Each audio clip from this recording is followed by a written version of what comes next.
मी व्याख्यान 3 टप्प्यामध्ये सांगणार आहे।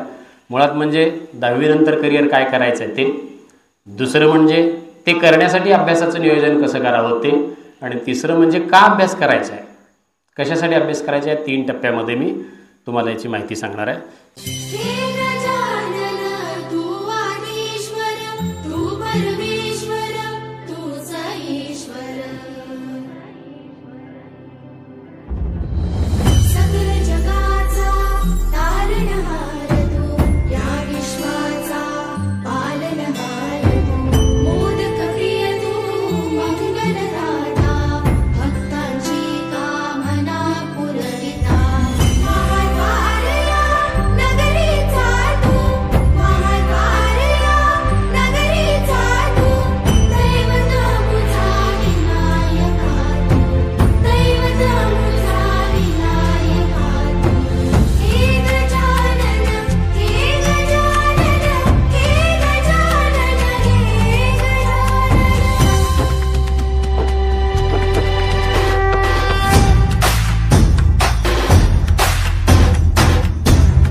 जगाचा तारणहार तू, या विश्वाचा पालनहार तू, मोदक प्रिय तू, मंगलदाता, भक्तांची कामना पुरविता।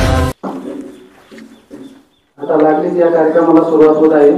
आजचे व्याख्याते सन्माननीय जाधव सर यांना मी विनंती करतो की त्यांनी या ठिकाणी आपण आपलं मनोगत, आपले विचार आमच्या विद्यार्थ्यांसमोर प्रकट करावेत। जाधव सर।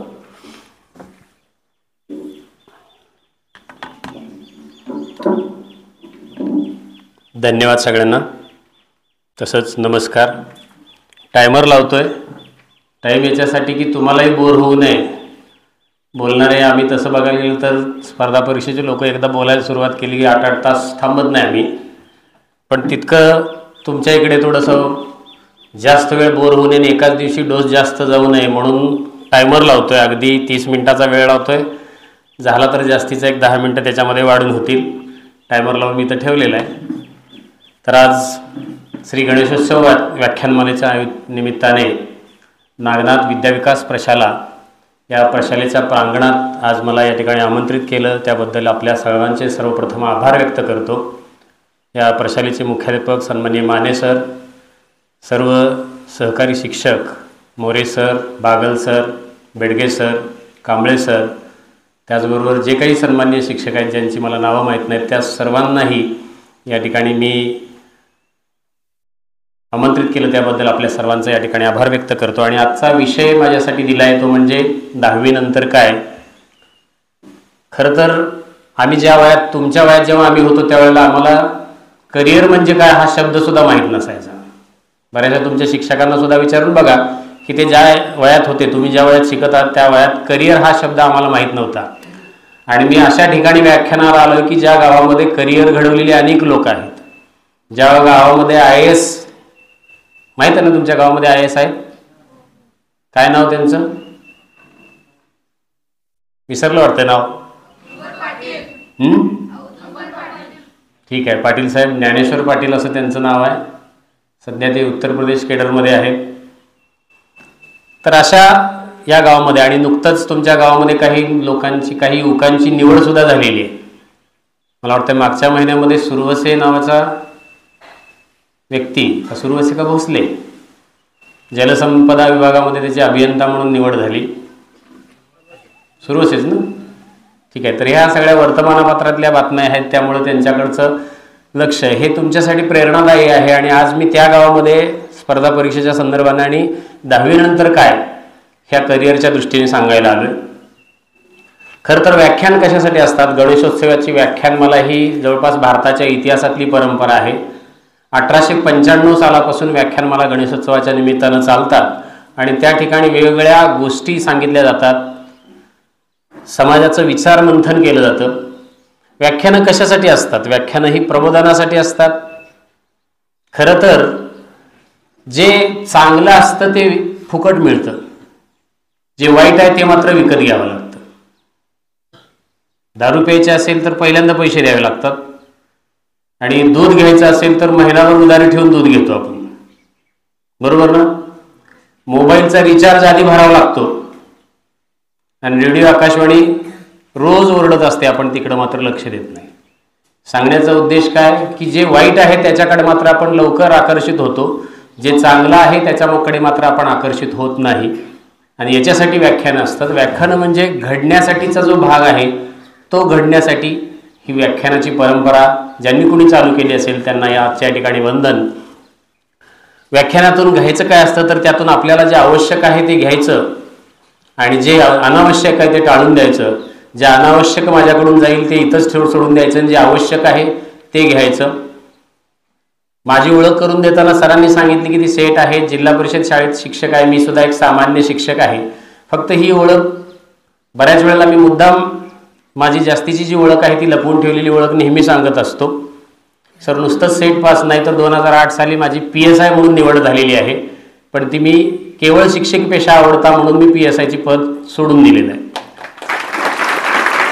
2009 साली सेंटॅक्स ऑफिसर इथं बागल सर बसलेत, त्यांचे सासरे आमचे मार्गदर्शक, त्यांना माहीत आहे. त्यांनी STIची परीक्षा सोडल्यानंतर मला म्हटलं होतं की तुकाराम ही का सोडून दिली परीक्षा. तर STI ही 2009 साली मी परीक्षा पास झालो, सेलटॅक्स ऑफिसर असं त्याला म्हणतात. ती परीक्षा सोडून दिली.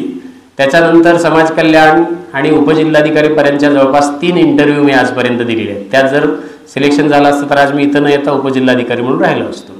सांगण्याचा उद्देश काय की आपण सतत कार्यरत राहिलो की आपल्याला काही ना काही मिळतं. मागच्या महिन्यामध्ये सेट परीक्षेचा निकाल, आता जे सरांनी सांगितलं सेट म्हणजे काय असतं तर प्राध्यापक होण्यासाठी जी परीक्षा असते त्या परीक्षेमध्ये मी पास झालो आणि आता मी नावापुढे माझ्या प्राध्यापक असं लावू शकतो, कारण ते लावण्याचं लायसन मला मिळालं. डॉक्टर होण्यासाठी जसं डॉक्टरकीची परीक्षा द्यायची असते तशी ती सेट परीक्षा. फक्त सांगण्याचा उद्देश स्वतःबद्दल सांगणं म्हणजे फार मूर्खपणाचं असतं असं म्हणतात, पण तरीसुद्धा तो मूर्खपणा थोडा तुमच्यासाठी करतो. कारण एक व्यक्ती आपण एवढं काही करू शकतो ते आपल्याच परिसरातले लोक आहेत. मी इतरांची फार मोठी उदाहरणं सांगत नाही मुलांना, कारण ती फार मोठी उदाहरणं सांगितली की ती लांब जातात. शिवाजी महाराज सगळ्यांचा आदर्श आहे, मोठ्यांचा आदर्श आहे, पण त्यांचा आदर्श कोणी घेतं का? त्यांच्या आदर्शापुढे कोणी चालत नाही.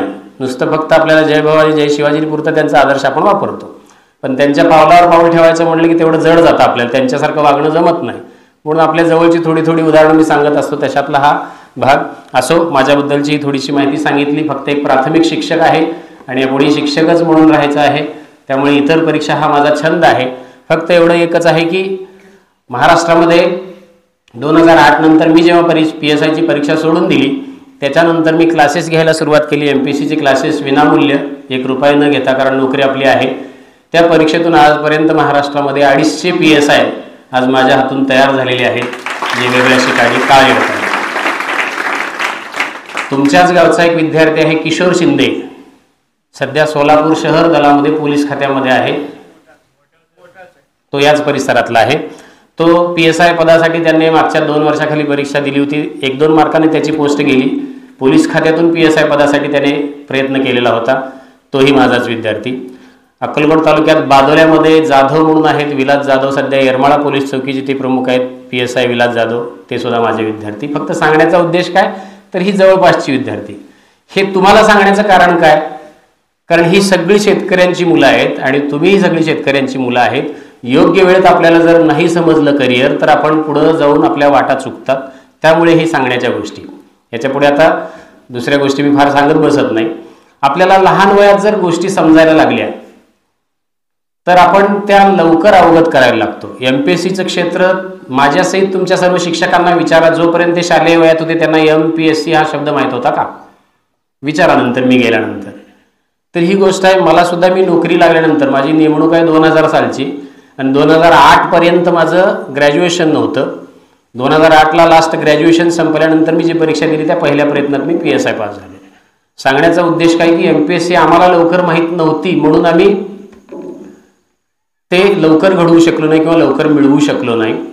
तर आजच्या या स्पर्धा परीक्षेच्या या व्याख्यानातून आपल्याला ज्या गोष्टी थोड्याशा सांगू इच्छितो त्याच्यामध्ये आपल्याला करिअरच्या दृष्टीने नेमकं काय करायचं आहे, आपण कशासाठी आहोत, मी व्याख्यान 3 टप्प्यामध्ये सांगणार आहे.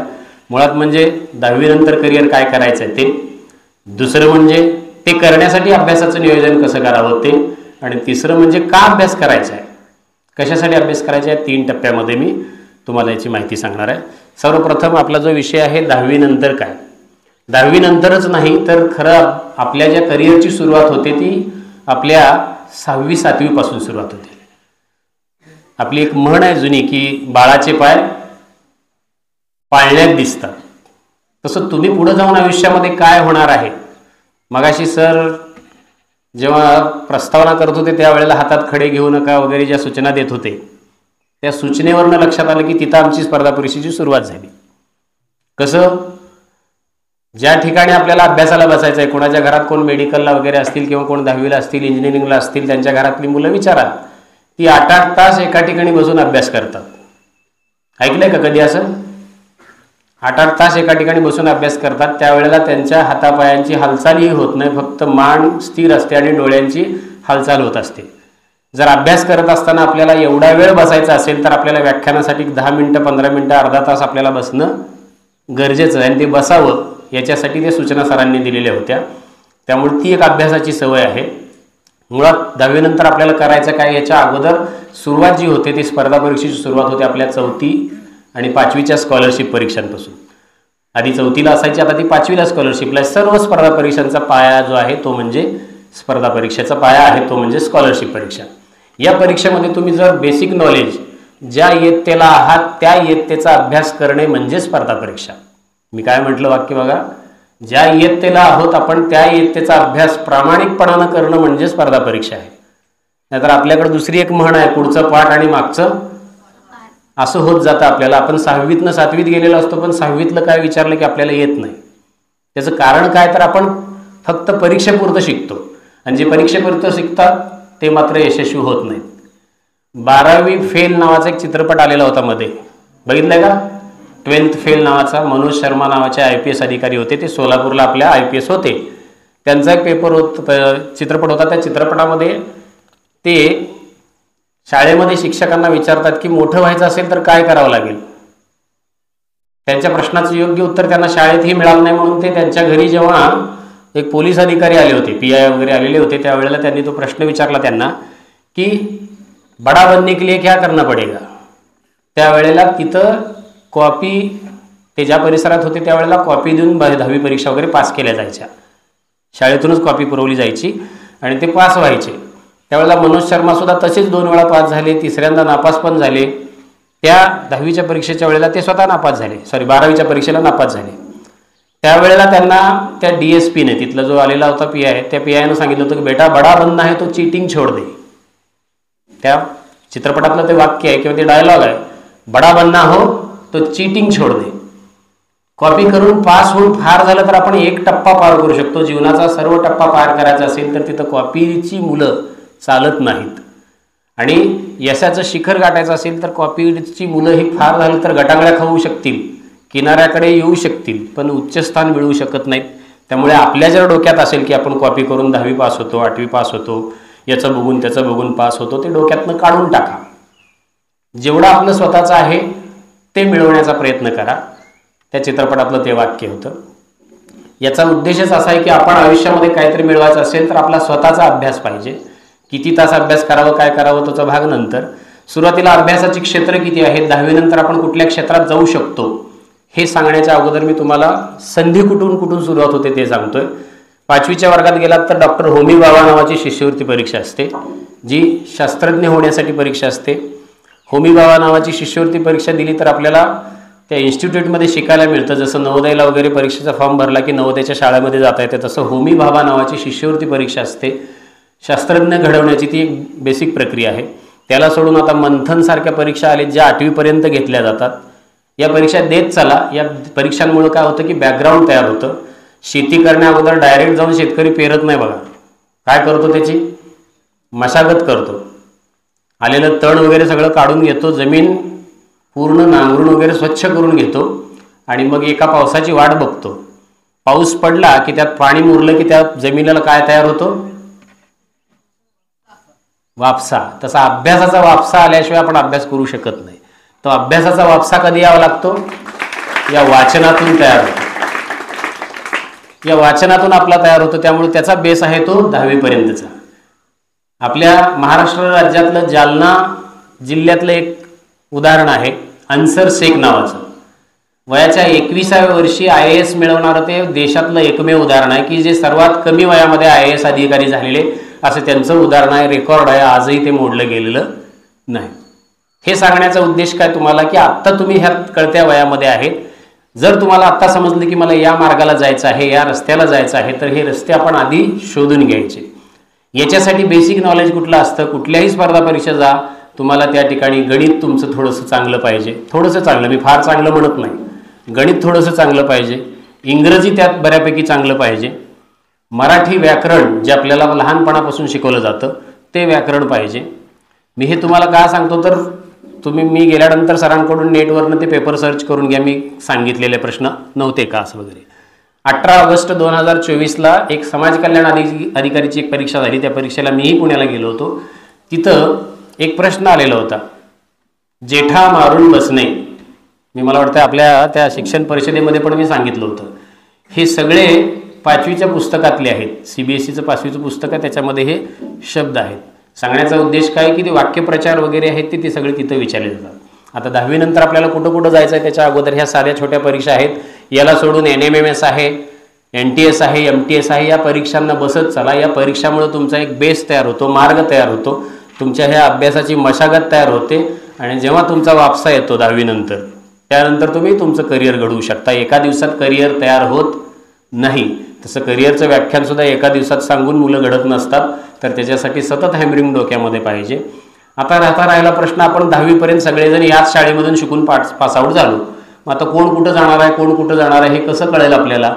तर त्याच्यासाठी आपल्याला स्वतःला कळलं पाहिजे की माझा विषय कोणता चांगला आहे.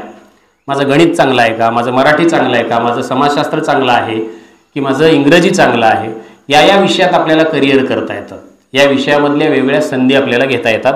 आता तुम्ही 10वी पास होईपर्यंत स्ट्रक्चर थोडंसं चेंज झालेलं असेल, कारण नवीन राष्ट्रीय शैक्षणिक धोरणामध्ये आता आर्ट्स, सायन्स, कॉमर्स हा टप्पा काय केलेला आहे, बदललेला आहे. पण तो बदललेला नाही तोपर्यंतचा भाग मी आता थोडा सांगतोय की 10वी नंतर आपल्याला 3 स्ट्रीममध्ये जाता येतं. आर्ट्सला, सायन्सला आणि कॉमर्सला जाता येतं. आर्ट्समध्ये शिक्षक होता येते, DED करता येतं, BEd करता येते, या सगळ्या परीक्षांमध्ये जाता येतात. फक्त आर्ट्स म्हणजे एवढंच आहे का? नाही. तर आर्ट्समध्ये इतक्या शाखा आहेत, जवळपास 64 कला आहेत. गणपतीचा आपण उत्सव साजरा करतो, गणपतीला 64 विद्येची देवता असं म्हणतात. ऐकलंय ना? 64 कलांचा देवता असं त्या गणपतीला म्हटलेलं आहे. तशा 64 कला आजही आहेत. नाट्यक्षेत्रातली अनेक हिरो हिरोईन जे आपल्याला बघतो आपण त्यांचे चित्रपट, त्यांची एक जाहिरात त्यांना 4-5 कोटी रुपये मिळवून देते. ते कशावर तयार झालेले असतात? वेगवेगळ्या कौशल्यावर तयार झालेले असतात. त्यांचं बोलण्याचं कौशल्य आहे, त्यांचं संवाद फेकीचं डायलॉगचं कौशल्य असतं. या कौशल्यावर आपल्याला बऱ्याच वेळेला शाळेमध्ये गॅदरिंग घेतली जाते. ती गॅदरिंगमध्ये हा त्याचा पाया असतो. आपण फक्त गॅदरिंग म्हणजे काय करतो, नाचणं आणि डान्स करणं हा एवढाच आपला भाग आहे असं वाटतं आपल्याला. तसं नसून तर त्या कलाक्षेत्रामध्ये आपल्याला सुद्धा वाव मिळवता येतं. तुमच्याच गावचं एक व्यक्तिमत्व आहे, आकाशवाणीवर निवेदक म्हणून काम करतं, माहीत असेल नाव, मारुती बावडे सर. मी सुद्धा माझ्या 12वी नंतर 2 वर्ष आकाशवाणीला काम केले, सोलापूर आकाशवाणीला वार्ताहर म्हणून तिथं काम केले. थोड्या बातम्या तिथं सांगायचो. संध्याकाळच्या कार्यक्रमांचं प्रक्षेपण सुद्धा काही गोष्टी माझ्याकडे होत्या. सांगण्याचा उद्देश काय, तर आपलं मराठी जर एकदम चांगलं असेल तर अस्खलितप्रमाणे आपण मराठी बोलू शकतो. आणि ते मराठी आपण जेव्हा डिलिव्हर करतो, व्यवस्थित सांगतो, त्यावेळेला त्याच्यातून डायलॉग सांगणं होतं. एखाद्या हिरोचा डायलॉग आपण जे 2-3 वेळा बोलायला जातो त्यावेळेला 10 वेळा आपण तो चुकलेला असतो बघा. ते हिरो मात्र त्याच्यात रिटेक घेऊन का होईना चित्रपट करतो आणि त्याला त्या चित्रपटातनं कोट्यावधी रुपये मिळतात. हे त्याचं करिअर नाही का, त्याचं क्षेत्र नाही का? तुम्हाला वाटतंय का अक्षय कुमार असाच आलाय का? अक्षय कुमारला सुद्धा ती नाट्यशास्त्रातली डिग्री घ्यावी लागली. आपल्या पुण्याला नाट्यशास्त्र डिग्रीचं एक मोठं विद्यापीठ आहे. त्याचबरोबर दिल्लीला सुद्धा एक नाट्यशास्त्राची डिग्री आहे, तिथं जाता येते. ही झाली 8 शाखा. या 8 शाखेतून आपल्याला शिक्षक, वकील, डॉक्टर या पद्धतीचं सुद्धा होता येतं. डॉक्टर तो विद्यावाचस्पती म्हणजे जसं परीक्षेतून PhDचा डॉक्टर होतो तो डॉक्टर होता येतं. त्यानंतर बऱ्याचशा शाखांचा प्रमुख भाग म्हणजे सायन्स शाखा आहे. या सायन्स शाखेमधून आपण डॉक्टर होता येतं, इंजिनियर होता येतं, त्याचबरोबर वकीलसुद्धा होता येतं. आता जज हा शब्द आपण ऐकलेला आहे, ऐकलाय? किती जणांनी जज हा शब्द ऐकलाय? सगळ्यांनीच. जज होण्यासाठी काय करावं लागतं, कधी आपण विचार केलाय का? जज हा फक्त वयाच्या 25व्या वर्षी होतो. लक्षात आलं तुम्हाला? माहित आहे का 25व्या वर्षी म्हणजे आपण 10वीला असतो ते आपल्याला वय असतं 16 वर्ष. 10वी पास झाल्यानंतर 16 वर्ष असतात, तिथून पूर्ण 2 वर्ष 12वीचे 18 वर्ष पूर्ण होतात, तिथून 3 वर्ष ग्रॅज्युएशनचे 21 वर्ष झाले, तिथून पुढे 3 वर्षाची LLB जर केली, MA करून LLB जर केलं तर LLB झाल्यानंतर वयाच्या 25व्या वर्ष वयोगटामध्ये असताना JMFC नावाची परीक्षा देता येते. ज्युनियर मॅजिस्ट्रेट फॅमिली कोर्ट असं त्याचं नाव आहे. त्यानंतर जिल्हा कोर्टामध्ये न्यायाधीश होतो. प्रत्येक जिल्ह्याला एक न्यायाधीश असतो. तो जिल्हा न्यायाधीश हा आपण आर्ट्स शाखेतून सुद्धा होता येते, सायन्समधून होता येते किंवा कॉमर्स शाखेतून सुद्धा होता येते. पण वयाच्या 25व्या वर्षी जर न्यायाधीश झाला तो जिल्ह्याचा न्यायाधीश होईल. त्याच्यानंतर त्याच्या बदलीने प्रमोशनने तो देशाच्या सुप्रीम न्यायाधीशापर्यंत जाऊ शकतो. ही सगळी करिअरची सुरुवात आहे. साधं वकील होण्याच्या मागे, मग वकील होण्यासाठी परीक्षेला काय अभ्यास लागणार आहे आपल्याला, तर त्याला आपल्या भारतीय राज्यघटनेचा अभ्यास करायचा आहे.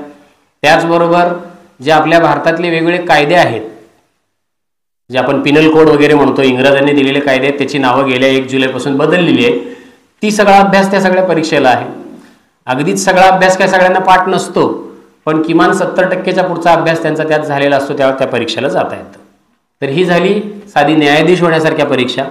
त्याच्यानंतर आर्ट्स शाखेतून आपल्याला आणखी क्षेत्रामध्ये जाता येतं. संगीत क्षेत्र आर्टमध्ये आहे. वेगवेगळ्या संगीतकारांचे आपण चित्रपट वगैरे बघतो, पाहतो, तर हे संगीतसुद्धा क्षेत्र त्या आर्ट शाखेतून आपल्याला घेता येतं. सायन्स शाखेतून डॉक्टर, वकील, इंजिनियर सोडून सुद्धा पलीकडची क्षेत्र आहेत. गेल्या 15 जूनला, मला वाटतं 5 जून 2024ला अंतराळामध्ये 2 व्यक्ती अडकलेले आहेत तिथं जाऊन. कोण नाव माहित आहेत कोणाला? बरोबर आहे, सुनीता विल्यम्स. तिच्याबरोबर अजून एक जण आहे. त्यांना आणण्यासाठी काल एक विमान पाठवलं होतं, ते विमान सुद्धा रिकामं परत आलंय. आता त्यांना आणणार आहेत फेब्रुवारीमध्ये 2025 साली. ती सुनीता विल्यम्स, तिचा धडा मला वाटतं 5वीला पण आहे का? 5वी 6वीला काहीतरी तो धडा आहे सुनीता विल्यम्सचा. त्या विल्यम्सच्या धड्यामध्ये तुम्हाला लक्षात येईल कोण आहे ती विल्यम. अंतराळवीर.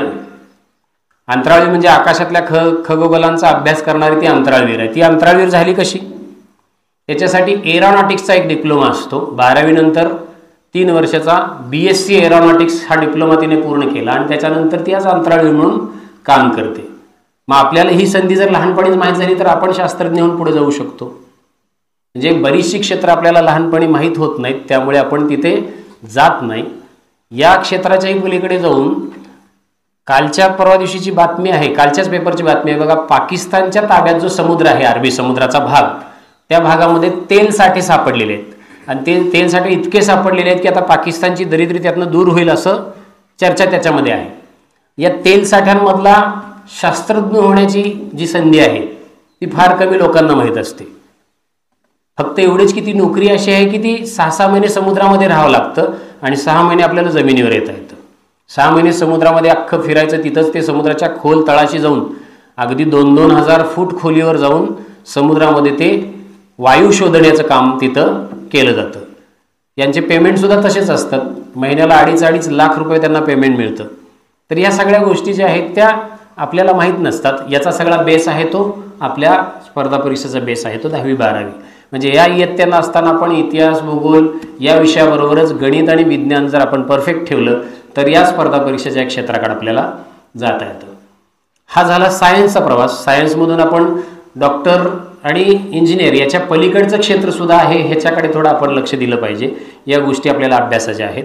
त्यानंतर कॉमर्स नावाची एक शाखा आहे पुढे जाऊन.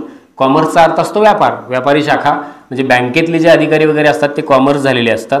10वी नंतर आर्ट्स, सायन्स आणि मग कॉमर्स. त्यापैकी कॉमर्स ही जर शाखा घेतली तर आपल्याला कॉमर्स शाखेमधून बँकिंगच्या क्षेत्रामध्ये यशस्वी अभ्यास करता येतो. आपले जे पैसे छापले जातात, कुठं छापले जातात माहीत आहे का? बरोबर आहे, माहीत असलेलं सांगा. रिझर्व्ह बँक ही पैसे छापते कारण त्याच्यावर नावच आहे आपल्या बँकेचं. बरोबर ना? आपल्या नोटांवर आपण बघितलं रिझर्व्ह बँक ऑफ इंडिया म्हटलं, पण हे पैसे छापले कुठे जातात?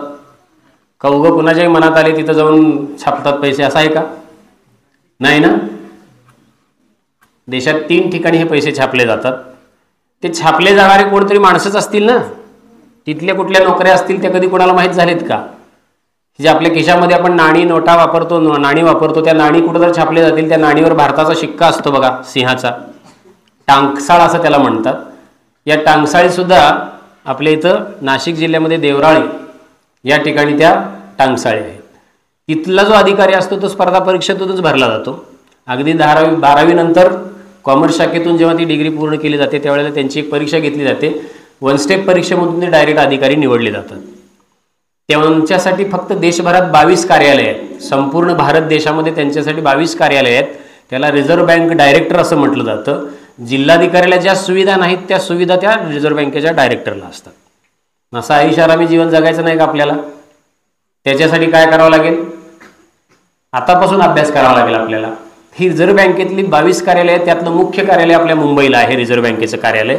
रिझर्व्ह बँकेला गव्हर्नर एक असतो आणि डेप्युटी गव्हर्नर असे 22 असतात.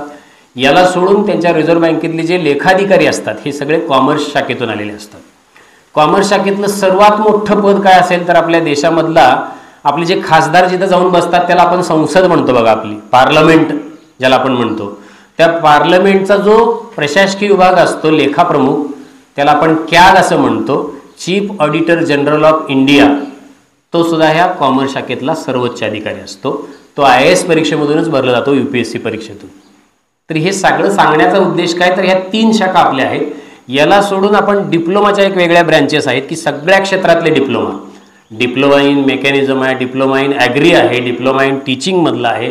डिप्लोमा म्हणजे एक प्रकारचा त्या प्रवेशाच्या स्पर्धा परीक्षेतला तो एक सार, सुरुवातीचा सार असतो. अशा अनेक प्रकारच्या परीक्षा आहे की त्याच्यामध्ये त्या डिप्लोमाचा आपण अभ्यास करू शकतो. या सगळ्या गोष्टी आपल्याला भविष्यामध्ये आपली रुची कशात आहे, आपली आवड कशात आहे या गोष्टीकडे आपण जाऊ शकतो. फक्त एवढंच झालं की आता सायन्स शाखेतून लगेच मुलं काय करतात, 12वी झाली की CET किंवा नीटची तयारी करतात. CETमधून इंजिनिअरिंगला जातं आणि नीटमधून आपल्याला डॉक्टर की मेडिकलच्या परीक्षेला जाता येतं.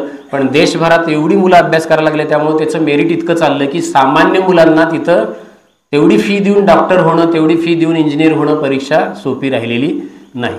पण आजही अगदी सोप्या भाषेमध्ये स्पर्धा परीक्षा हे एवढं क्षेत्र आहे की जिथं आपण कमी खर्चामध्ये अधिकारी होऊ शकतो, कमी खर्चामध्ये नोकरी लागू शकते. अगदी सामान्यातल्या सामान्य नोकऱ्या म्हणजे काय, आता आपल्या गावात बरेचसे ग्रामसेवक फिरत असतात, तलाठी असतात. या सगळ्या परीक्षा कुठे असतात? या परीक्षा कुठल्याही ग्रॅज्युएशन नंतर, 12वी नंतर आपण 3 वर्ष कुठलंही शिकलो असेल ग्रॅज्युएशन, त्याच्यानंतर या परीक्षा देता येतात. आणि या परीक्षा झाल्या की आपण ग्रामसेवक, तलाठी, वेगळ्या ऑफिसमधले क्लार्क असतील, पंचायत समिती, जिल्हा परिषद, या सगळे क्लार्क आपण होऊ शकतो. हे झालं एकदम छोटं क्षेत्र.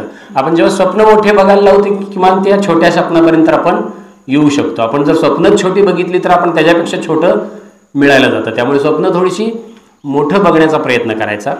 हे झालं छोट्या स्वप्नातून. त्यानंतर त्याच्याही पुढे जाऊन जर आपल्याला शिक्षक वगैरे व्हायचं असेल तर शिक्षक होण्यासाठी D.Ed, B.Ed या परीक्षा कराव्या लागतात. त्याच्या पुढे जाऊन M.Ed करावं लागतं, PhD करावी लागते, M.Phil करावं लागतं. ह्या सगळ्या परीक्षा आपल्या स्पर्धा परीक्षेतूनच घेतल्या जातात. आता शिक्षक होणं सुद्धा तेवढं सोपं राहिलं नाही. तुमच्या शिक्षकांना विचारा, सांगतील तुम्हाला ते.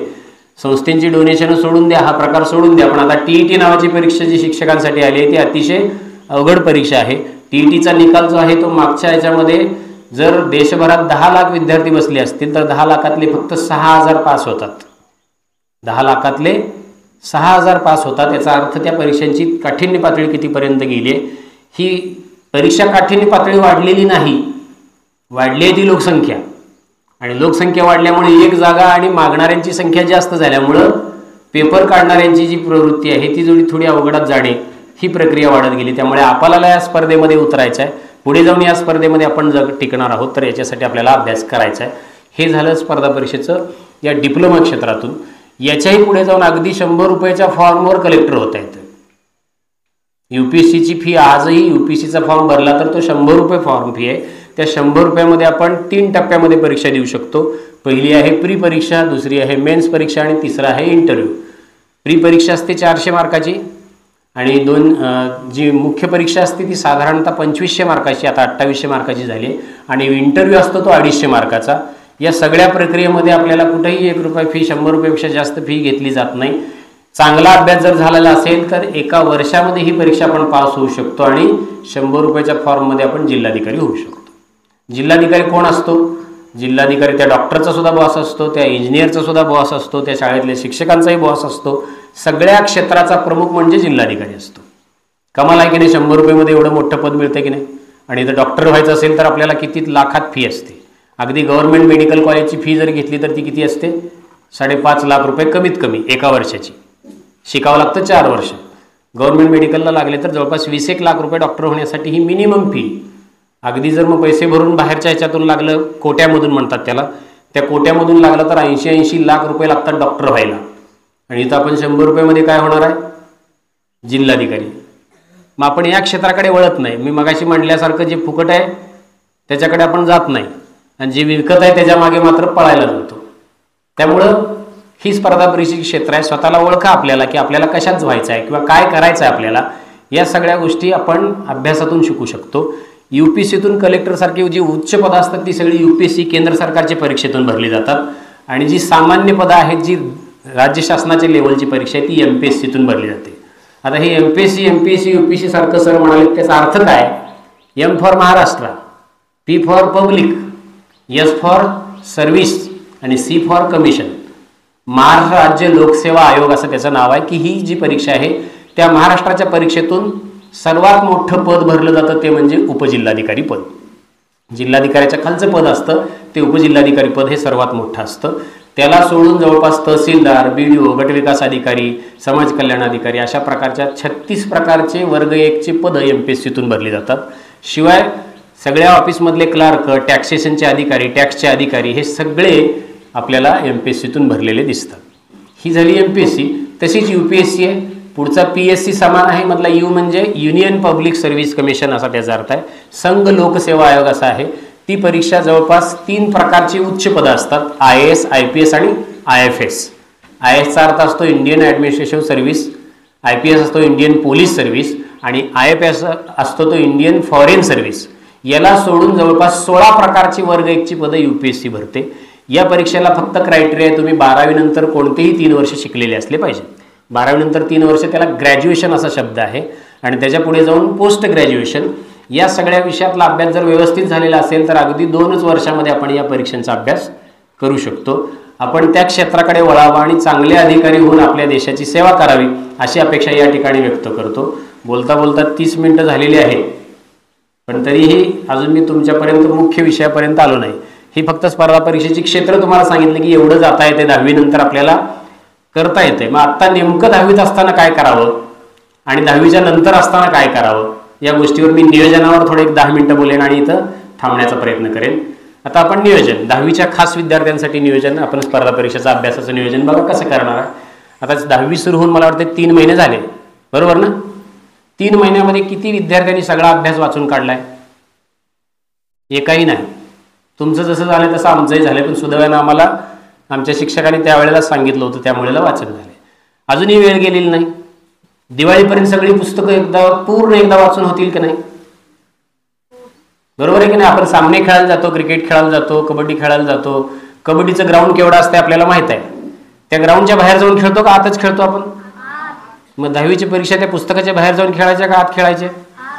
मग आत आहे म्हणल्यावर आपण ग्राउंडचा अभ्यास आधी करतो की नाही? मग 10वीच्या पेपरच्या पुस्तकाचा अभ्यास आपल्याला आधी झाला पाहिजे की नाही? मग आपल्याला आता दिवाळीपर्यंत जाईपर्यंत ही सगळी पुस्तकं एकदा दोनदा वाचून होतील का? मी हे का सांगतोय तुमच्यासमोर? मी उदाहरण स्वतःचा मुद्दाम पुन्हा एकदा सांगतो. माझ्या 10वीच्या वेळेला मी जूनला जेव्हा आम्ही अभ्यास, आमच्या वेळेला वेकेशन्स असायच्या, मेलाच अभ्यास सुरू व्हायचा. मेमध्ये इंग्लिश आणि गणित शिकवलं जायचं आणि नंतर बाकीचे विषय शिकवले जायचे. पण जूनमध्ये माझ्या शिक्षकांनी मला ती पुस्तकं दिली होती. ती पुस्तकं मी जाईपर्यंत 10वीला मार्चला परीक्षेला जाईपर्यंत एक पुस्तक कमीत कमी 100 वेळा माझ्याकडून वाचून झालेलं होतं. एक पुस्तक मी काय म्हणतोय 100 वेळा वाचून झालं होतं माझ्याकडून. मग कशातले त्याच्यातले गाळलेले शब्द का चुकतील माझे? त्यातले संदर्भ स्पष्टीकरण का चुकतील माझे? गणित, माझे मार्कशीट मी तुम्हाला आजही वाटल्या सरांकडे व्हॉट्सअपला पाठवून देतो. गणिताला मला आजही 148 मार्क आहे. त्यावेळेला 150 मार्काचं गणित असायचं. बोर्डाच्या पेपरचं सांगतोय मी. 10वीच्या मराठीच्या पेपरला त्यावेळेचा 100 मार्काचा पेपर असायचा. तुमच्यासारखे 20 मार्क असं पाठीमागून दिले जायचे नाही आम्हाला त्यावेळेलाही 100 पैकी 83 मार्क मला 10वीच्या पेपरला होते. मराठीच्या पेपरला, मराठीला त्यावेळेचे 100 83 मिळवणं म्हणजे फार अवघड असायचं. पण त्यावेळेला मिळाले. हे त्याचं कारण काय मोठेपण म्हणून सांगत नाही, तर त्यावेळच्या ह्या केलेल्या अभ्यासाचा परिणाम. आणि म्हणून तुम्हाला सांगतो की तुमच्याकडे आता वेळ आहे, तर 10वीला आपल्याला परीक्षेला मार्चमध्ये जायचं आहे. शाळेतले आपल्याला 3-4 परीक्षा द्यायच्या आहेत. सराव परीक्षा द्यायची आहे, घटक चाचणी द्यायची आहे, सत्र परीक्षा द्यायची आहे. 2 सत्रापैकी 1 सत्र आपण 10वीला देणार आहे. पण त्याचा जर अभ्यास आपण आत्ता अजून जर करून ठेवला, तर जसं तुम्ही वाचत जाल तसं त्यावेळेला काय होईल, तुमचा सराव वाढत जाईल, प्रश्नांची उत्तरं तुमच्या डोळ्यास खालून जातील. त्यामुळे उत्तर जेव्हा सोडवता येईल तेव्हा तुमचा स्पीड काय होईल, अचानक वाढलेला जाणवेल तुम्हाला. बघा तुम्ही एखादा पिक्चर आपण पहिल्यांदा बघायला जातो त्यावेळेला तो हळू बघतो, नंतर दुसऱ्यांदा तोच बघायला लागला की बोर व्हायला लागतं. त्याची स्टोरी आपण आधीच पुढची सांगायला लागतो, आता असं होतंय बघ, तसं होतंय बघ. तसं ही आधी पिक्चरची स्टोरी आपल्या डोक्यामध्ये तयार करून घ्या. 10वीच्या पेपरला आपल्याला जो जायचं आहे, आता राहायला इंग्रजी गणित सारखे विषयाला फक्त सोडवावं लागतं, बऱ्याच वेळेला याचं सराव करावा लागतो. बाकी इतिहास, भूगोल, मराठी यासारख्या विषयांना तुम्हाला पाठांतराची गरज आहे. ते पाठांतर आपण करून ठेवलं पाहिजे. इतिहासाचे किती धडे आहेत, मला वाटत नाही कुठलंही पुस्तक 150 पानाच्या पेक्षा जास्त असेल, आहे का? कुठलंच पुस्तक 10वीचे फक्त विद्यार्थी, जरा 10वीचे पुस्तक विद्यार्थी हात वर करा. कुठं बसलेत?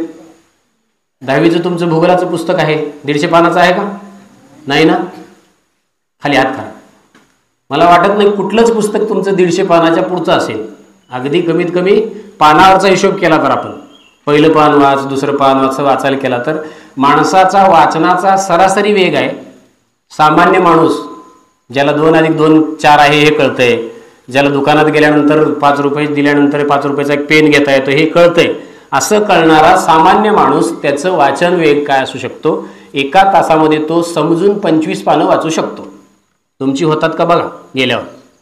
मी काय म्हटलं, 1 तासामध्ये 1 तास बसायचा टाईम लावायचा आणि 1 तासामध्ये आपण पानं उलटून 1 तासामध्ये आपण 25 पानं वाचू शकतोय का, हा सामान्य वेग आहे.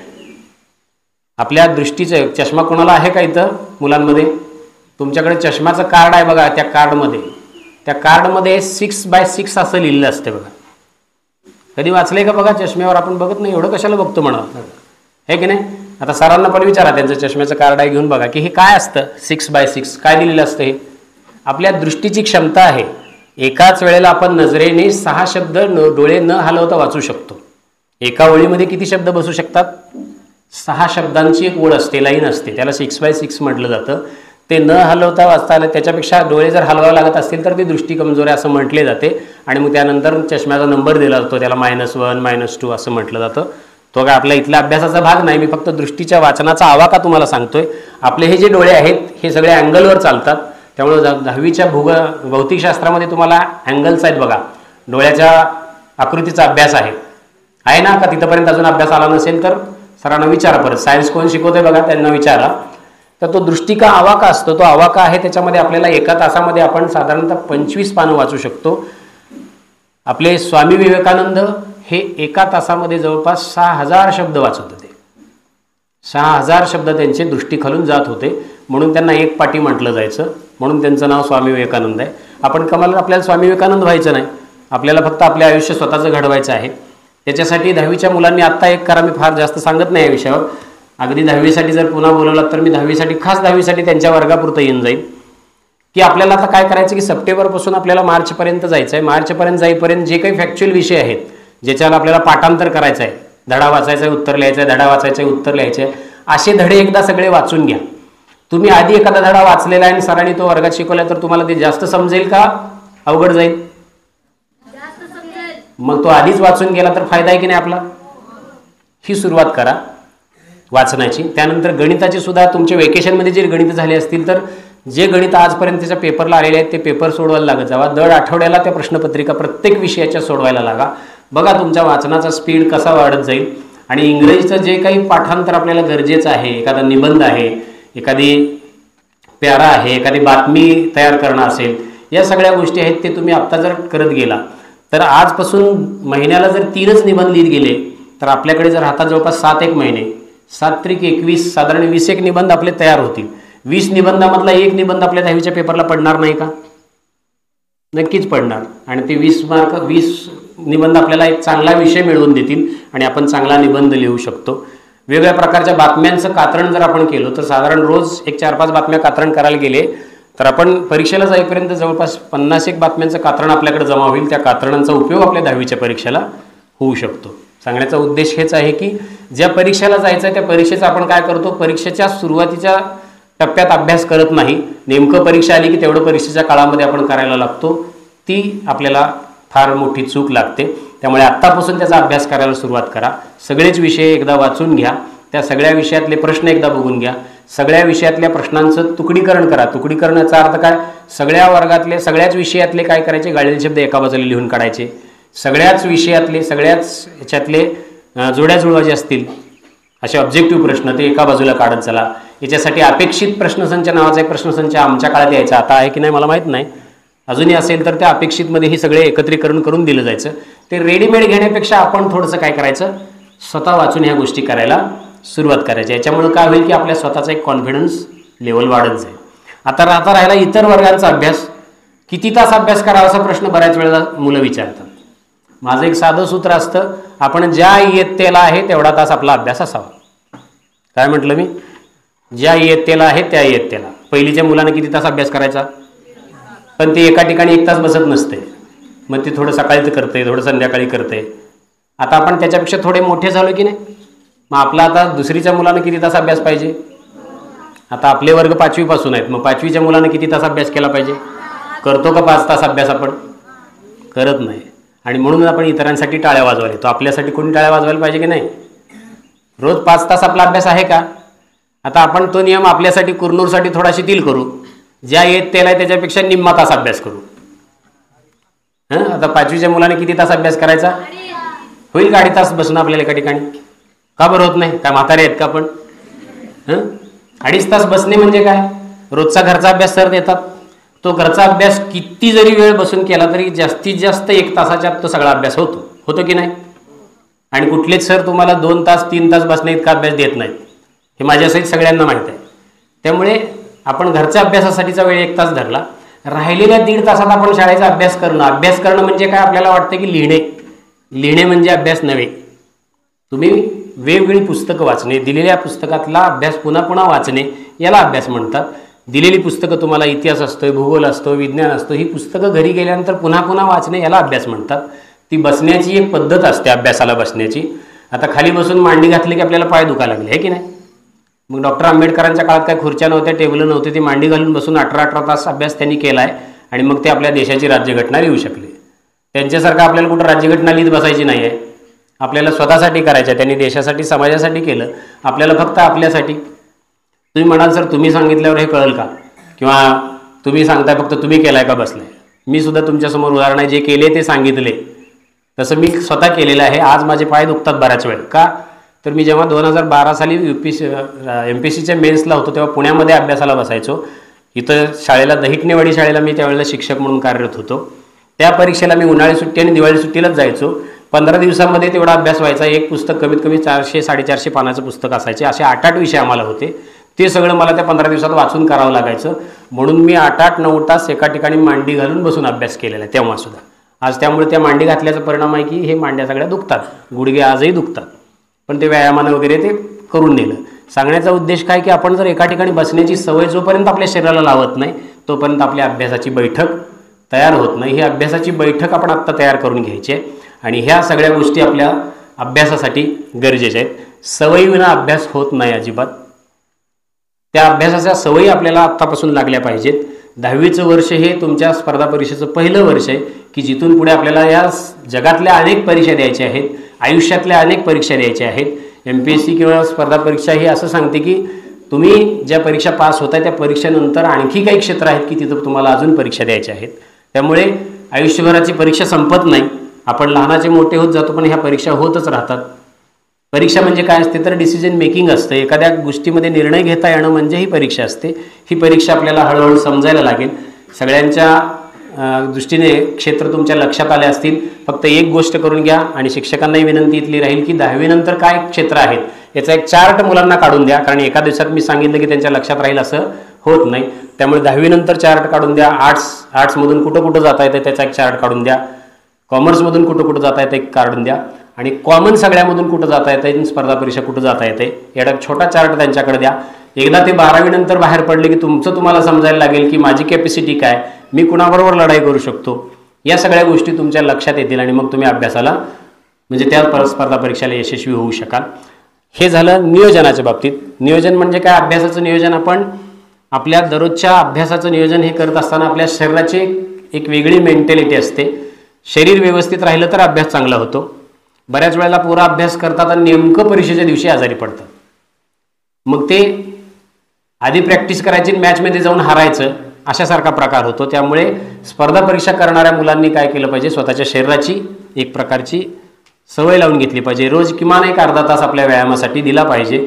मुलं असो अथवा मुली असो, स्पर्धा परीक्षा करणाऱ्या प्रत्येक मुलाला तुम्ही विचारा, ते सकाळी चिंतन करतात, मनन करतात, डोळे झाकून एक 10 मिनिटं रोज बसतात. डोकं स्थिर असल्याशिवाय अभ्यास कधीच करता येत नाही. त्यामुळे स्थिर राहण्याचा प्रयत्न पहिल्यांदा करा आणि स्वतःच्या शरीराकडे लक्ष द्या.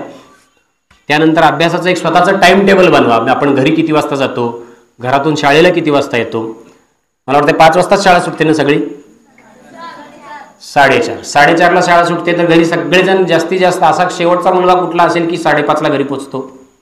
नाही ना, कोण 5लाच पोचत असतील ना? अगदी शेवटचा जो लांबचा मुलगा आहे तो 5ला घरी पोचत असेल की नाही? 5ला घरी पोचल्यानंतर आज 5 वाजल्यापासून ते दुसऱ्या दिवशी सकाळी किती वाजता शाळेला येतात? त्याचं स्वतःचं एक टाइम टेबल बनवा. त्या टाइम टेबलमध्ये आपण कुठं वाईट वेळ घालवला आहे, क्वालिटी टाइम ज्याला म्हणतो आपण, ते कुठं आपला वेळ चुकीच्या ठिकाणी गेलेला आहे, अभ्यास सोडून गेलेला आहे, तो टाइम एकदा काढून ठेवा. स्वतःच्या घरामध्ये वेळापत्रक लावा. बसण्याचं, उठण्याचं, आपल्या उठण्याचं, झोपण्याचं हे सगळं वेळापत्रक बनवा. आपल्याला टॉयलेटला वेळ किती लागतोय, आंघोळीला वेळ किती लागतोय, आरशासमोर आपल्याला किती वेळ लागतोय, या सगळ्या गोष्टीचं नियोजन करा. त्याच्यानंतर तुम्हाला मग लक्षात येईल की खरंच अभ्यासाला आपल्याला वेळ पुरतो की नाही पुरतो. लोक म्हणतात आम्हाला वेळ मिळत नाही, तर तसं होत नाही. आपण बराच वेळ हा आपल्या आत्ता नशिबानं असा आहोत की आमच्या वेळेला हे नव्हतं. आता तुमच्या वेळेला हे सगळ्यात मोठा अडथळा आहे. हे बसलं की एकदा तिथं नुसतं फिरवते, ते थकत नाही, आपल्याला थकवते. आपण नुसती बोटं फिरवत राहतो. रील्स बरेच जण ह्यातले बघतात. तुमचे डोळे सांगतात की तुम्ही रील्स बघता की नाही, हे लक्षात येते. त्यामुळे ते क्षेत्र आपलं नाही आहे, तिथं जाण्याचा प्रयत्न करू नका. आणि त्याच्यासाठी आपल्याला या क्षेत्रामधून पुढं जायचं आहे. तर आज या ठिकाणी स्पर्धा परीक्षेच्या निमित्तानं बोलवलं. नियोजन ह्या गोष्टी तुम्हाला मी सांगितल्या. आता फक्त शेवटचा एक उतरता माझा भाग आहे, तो म्हणजे कशासाठी अभ्यास करायचा आहे, कुणासाठी करायचा, अभ्यासाची प्रेरणा काय असावी. जाधव सर आज आले, त्यांनी ह्या स्पर्धा परीक्षेचं व्याख्यान सांगितलं म्हणून मी तयार झालो, असं होत नाही. तर प्रेरणा ही कुठली असली पाहिजे? अंतःप्रेरणा पाहिजे, स्वतःपासून प्रेरणा पाहिजे. एक शेतकरी असतो आणि तो विठ्ठलाचा भक्त असतो आणि दरवर्षी वारीला जातो. आषाढी कार्तिकीला वारी असतात, त्या वारीला तो चालत जात असतो. त्या वारीच्या कालावधीमध्ये जाताना आपल्या झोपडीमध्ये त्याने एक मांजर असतं, ते मांजर त्याच्याकडून चुकून आतच कडी लावून कुलूप लावून झाला आणि तो 15 दिवस वारीला निघून गेला. पण तिथं त्या झोपडीमध्ये एक शिंकाळं बांधलेलं होतं आणि त्या शिंकाळ्यावर कापूस एक लावलेला होता. आणि त्या कापसाकडे बघून ते कापसाला त्या मांजरानं लोण्याचा गोळा असं त्याला वाटलं. शिंकाळ्यावरचं ते लोणं घेण्यासाठी तो 10 वेळा 15 वेळा त्यानं उडी मारली, पण ते शिंकाळ्यावरचं लोणी काय त्याला मिळत नव्हतं. खूप उड्या मारल्या, प्रयत्न करायचा बसायचा, प्रयत्न करायचा बसायचा. अशामध्ये कालावधीमध्ये अन्न पाण्याशिवाय ते मांजर तिथं राहिलं.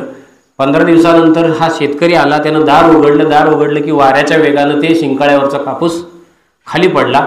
मांजरानं त्याच्यावर झडप घेतली, आता लोणी खायला मिळणार म्हणून. आणि मांजरानं झडप घेतल्या त्याला कळलं की अरे हे लोणी नसून कापसाचा गोळा आहे. त्याच वेळेला त्या मांजराचा जीव जातो. जीव टिकला होता कशासाठी? ते मिळल या सदराखाली त्याला जीव टिकून होता. मात्र ते कळलं की ते लोणी नाही, हे कळल्या त्याचा जीव सोडला.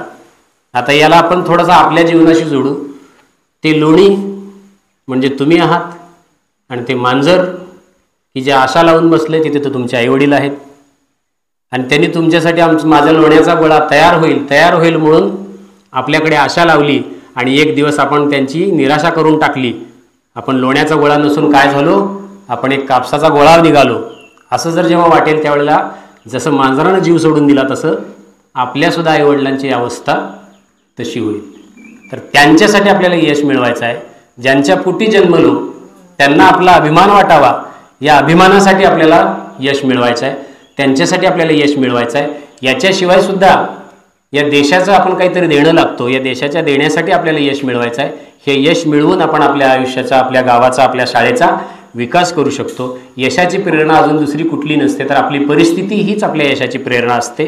जाता 2 चित्रपटांची नावं सांगतो आणि एका पुस्तकाचं नाव सांगतो, तेवढं पाहावं आणि या ठिकाणी मी थांबतो. अभयभंग नावा सरांचं एक पुस्तक आहे. डॉक्टर अभयभंग नावाचे लेखक आहेत, स्वतः ते सामाजिक कार्यकर्ते आहेत. त्यांचं पुस्तक आहे या आयुष्याचं करायचं काय. पुस्तकाचं नाव आहे या आयुष्याचं करायचं काय. हे पुस्तक एकदा मिळालं तर आपण वाचून घ्या. त्यानंतर चित्रपटाचं नाव आहे IAS गोविंद नावाचं. IAS गोविंद नावाचा चित्रपट आहे. अगदी छोटा चित्रपट आहे, 30-35 मिनिटाचा. त्यानंतर 12वी फेल नावाचा चित्रपट तर आपल्याकडे आहेच आहे. तो चित्रपट पाहून घ्या आणि याच्यातून आपल्याला यशाची प्रेरणा नक्कीच मिळेल. या सगळ्या गोष्टीतून आपल्याला जे समजलं ते तुमच्यासाठी ठेवा, जे समजलं नाही ते माझ्याकडे ठेवा आणि पुढचं जाऊन तुमच्या आयुष्यामध्ये खूप काही यश तुम्हाला मिळो. 10वी नंतर 12वी नंतर करिअरची क्षेत्र निवडताना आपल्या शिक्षकांचा सल्ला जरूर घ्या. अभ्यासाचं नियोजन मात्र आपलं स्वतःचंच करायचं आहे. बघा, मी मगाशी सांगितल्यासारखं आपल्याला चांगल्या गोष्टी मिळायच्या असतील तर ते आपल्याला फुकट मिळतात, पण आपण तिकडे जात नाही. पण ज्या वाईट गोष्टी असतात त्या मात्र विकत घेण्याचं आपण बघतो. आपण सिगारेट वडणाऱ्याच्या बाजूला जाऊन बसलो तर आपल्याला न मागता TBचा रोग मिळतो, पण पैलवानाच्या बाजूला बसल्यावर त्याची पैलवानकी आपल्याला मिळते का? त्याच्यासाठी उठा बैशका कोणाला काढायला लावतील? आपल्यालाच काढावं लागतील. तसं आपल्या आयुष्याची पैलवानकी आपल्याला तयार करायची असेल तर आपल्यालाच अभ्यासाच्या उठा बैशका काढाव्या लागतील. ते आपण काढताल आणि नक्कीच एक यशस्वी पैलवान म्हणून यशस्वी या क्षेत्रामध्ये व्हाल अशी अपेक्षा या ठिकाणी व्यक्त करतो. आणि मला या ठिकाणी बोलवलं आणि बोलण्याची संधी दिली. माझ्या बोलण्यावरून तुमच्या लक्षात आलं असेल की मी थांबणार नाही, पण मी तुमची सहनशीलता पाहिली आहे, त्यामुळे तुम्ही शांत बसलात त्याबद्दल तुमचे आभार या ठिकाणी व्यक्त करतो. आणि जे तुम्हाला समजलं आहे त्याचं थोडंफार एखादा चार्ट वजा काढून ठेवा की मला या क्षेत्रामध्ये जायचं आहे, पुढं मला हे बनायचं आहे, मला ते बनायचं आहे. एक छोटं चार्ट काढून तुमच्या शिक्षकांना दाखवा. याच्यामुळे तुम्हाला थोडीशी मदत होईल की भविष्यात मी काहीतरी बनू शकतो किंवा त्या बनण्याच्या दृष्टीने आपला प्रवास आहे तो त्या मार्गाने जाऊ शकेल. ही सदिच्छा या ठिकाणी व्यक्त करतो. आणि पुनश्च एकदा मला या ठिकाणी बोलण्याची संधी दिली, विशेषतः मोरे सरांनी मला या ठिकाणी आग्रह केला, त्याबद्दल त्यांचा या ठिकाणी आभार व्यक्त करतो. आणि नागनाथ विद्या विकास विद्यालय, बाकी काही असेल ना, पण विद्यार्थी एकदम शांत. आम्ही शहरातल्या शाळांमध्ये जातो पण विद्यार्थ्यांची चुळबुळ, शांत बसा शांत बसा सांगावं लागतं. पण ही शेतकऱ्यांची मुलं आहेत, त्यामुळे शेतकऱ्यांकडे जी सहनशीलता आहे ती तुमच्याकडे आहे हे निश्चित. आणि जे पटलं ते माझ्याकडे तुमच्याकडे ठेवा आणि जे पटलं नाही ते पुन्हा मला देऊन टाका. या ठिकाणी मी थांबतो, माझी रजा घेतो. धन्यवाद. जय हिंद, जय महाराष्ट्र.